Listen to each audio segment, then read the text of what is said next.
Ош шаарында үй эти менен кой этинин баасы 380 сомго чыкты. Буга чейин эки тең 360 сомдон сатылчу. Касапчылар эттин кымбаттаганына 10 күндөй болуп калды дешсе, шаар тургундары август айынын башында эле көтөрүлгөнүн айтып нааразы. Мен байкагандан ушу айдын башынан бери эле көтөрүлүп келатат.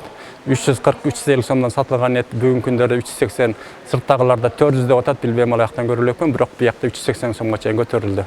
380-390 сомго чейин көтөрүлдү. Еттин кымбаттаганы элге кыйын эле болуп атат. Себеби 1 километрге бала чакан тойбойт. Эт азыр басы жогору болуп кетти. Ошону бийлик өкүлдөрү караш керек. Себеби элге кыйын болуп атат. Балдар мындай мезгилде неме болуш керек да. Тамак жуураак жеш керек да. Баанын көтөрүлгөнүн касапчылар малдын кымбаттап кеткени менен түшүндүрүүдө. Айтымдарында акыркы убакта малдар Өзбекстанга көп көлөмдө өтүп, натыйжада кымбаттоого алып келди. Аз көбүнчө Өзбекстан тартып атат да, ошого кымбаттап атат бийил айрыкча. Ошону токтотсо, калыбына түшүп калса керек. Бирок токтотпойт да. Тарта берсе азаят экен да, түгөйт экен да мал дагы.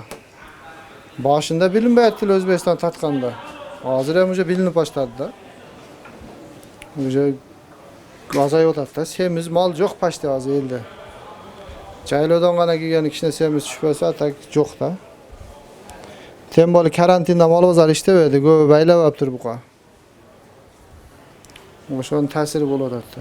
Себебин касаптардан сурасак, касаптар айтып атат, биз ала турган эттердин баардыгын Өзбекстан ташып кетип атат дейт. Фуралар менен ташып атат дейт. Даже жөнөкөй фурага бир эле этаж эмес, 2 этаж кылып ошого салып жүктөп алып кетип атат Өзбекстанга дейт. Ушуну чоңдорго жеткирип койсоңуздар, өзүбүздө эт жетпей аткандан кийин анан ушуларды контролго алып туруп анан ушу өзүбүздүн элге биринчи кезекте жеткиликтүү кылып жеткирип берип, анан ашкан сатса мейли. Эт саткандар 380 сом чек эмес дешет. Алардын божомолу боюнча, эгер мал Өзбекстанга өтүп кымбаттай берсе, эттин баасы жакынкы убакыт аралыгында 400 сомго чыгышы мүмкүн. Азыр көч 380 сом болуп калды. 20 сомго кымбаттады 10 күнүн ичинде. Чек араны жаппаса, мындай болсо 400 сомго кудай калса чыгат. Ушу жума чыгат 400 сомгочу.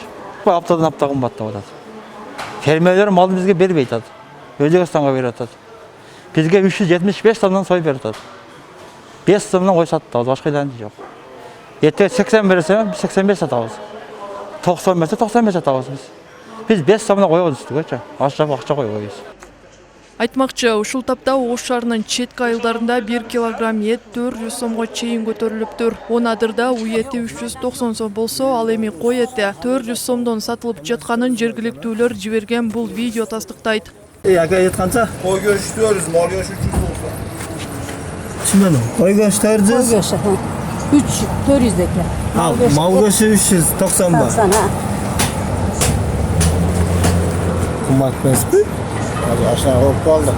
Монополияны жөнгө салуу агенттигинин Оштогу бөлүмү эттин кымбаттаганын бышыктайт. Мекеменин билдиришине караганда, баанын көтөрүлгөнүнө 1 апта болуп калды. Бирок жөнгө салуу боюнча эч кандай чара көрө алышпайт. Bir cuma morun deyim, 360 ele deyim. Hazır anan giyin oşa 360 bolup, geride 370 bolup turdular. Hem hazır 380'e çıkmıştı bazı kaçı. Hem hazır düşündüşlerini alıp barıtar. Oldu, başka yaşasak olmayız biz. 5% kımbattattır, yaşasak olmayız. 20% kımbattağında hükümetke bildiremiz. Азырынча монополияны жөнгө салуу агенттиги Ош мэриясы менен биргеликте бааны түшүрүүнү пландай элек. Бирок алдыдагы убакыт аралыгында ушул маселе каралышы мүмкүн экенин аталган мекемеден кошумчалашат. Эске салсак, буга чейин антимонополия мэрия менен биргеликте эттин баасы Ош шаарында 360 сомдон ашпасын деп чечим кабыл алган. Назгүл Ахунова, Нургазы Жалалдин уулу, ТМЖ жаңылыктары.